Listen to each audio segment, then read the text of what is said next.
Shukran.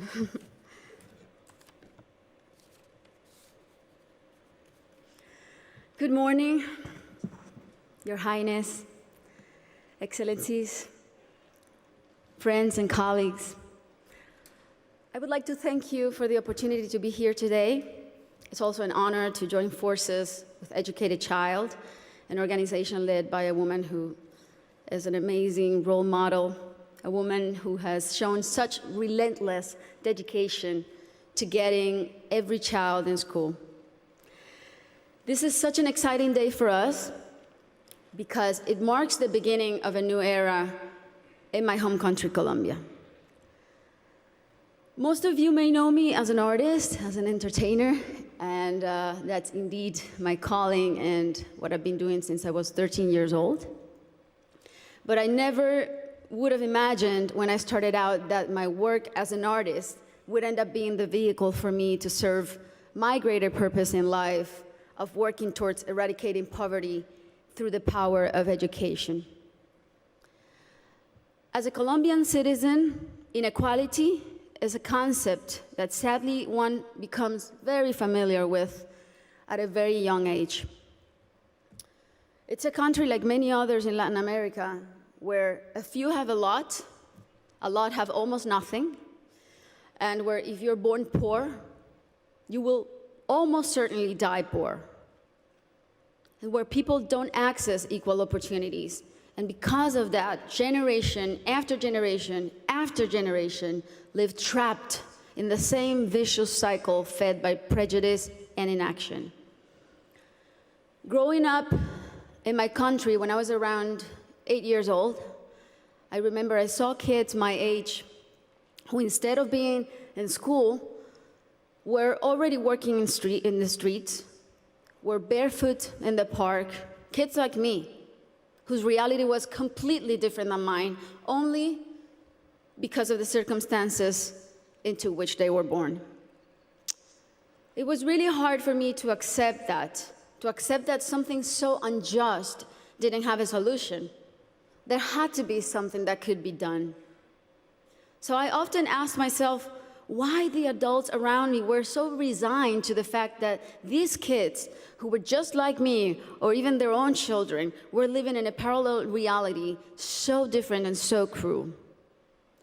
As Kofi Annan put it, poverty is intolerable in a world of plenty. So as soon as I had some success, the first thing I wanted to do was to invest as many resources as I could into what later would become the most meaningful project of my life, working for children. So I set out to find a team of people who dreamed big and worked hard and thought like me to help me right the wrongs that I had witnessed throughout my entire childhood. And that's when our foundation, the Barefoot Foundation, Pies Descalzos Foundation, was born.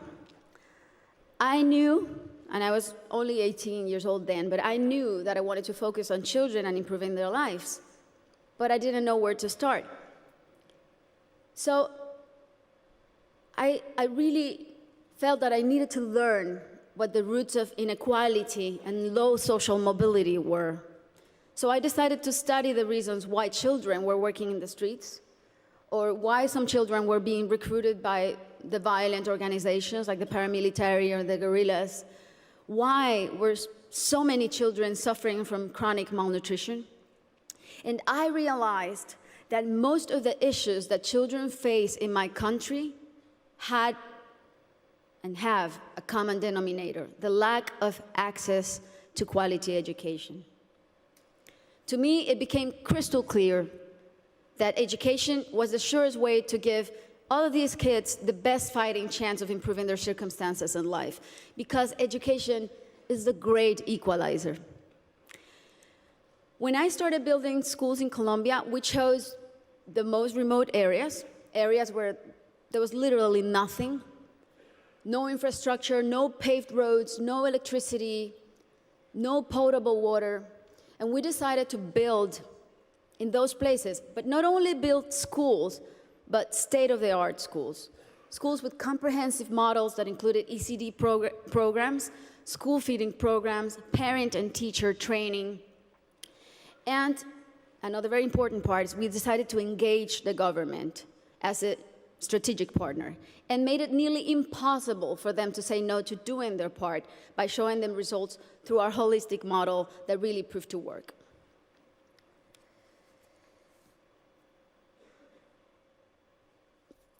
We noticed that as soon as a school is built in those places, everything is transformed.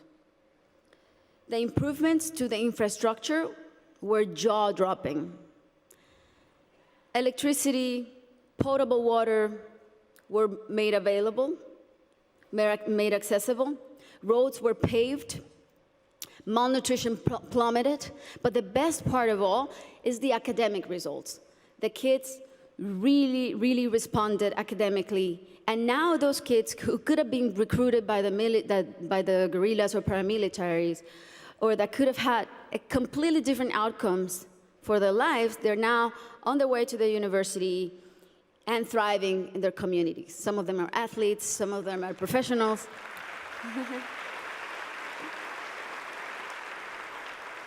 That's why it really is a thrill to work for education. That's why I'm so passionate about it, because I've really seen results that are as palpable as this podium.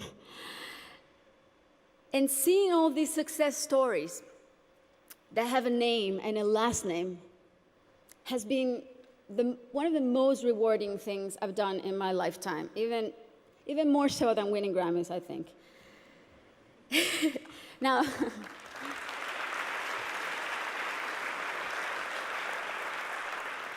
now, that said, our work is far from being done. Many developing countries are still rife with inequality and internal conflict, and there are a lot of kids who still need to be reached. History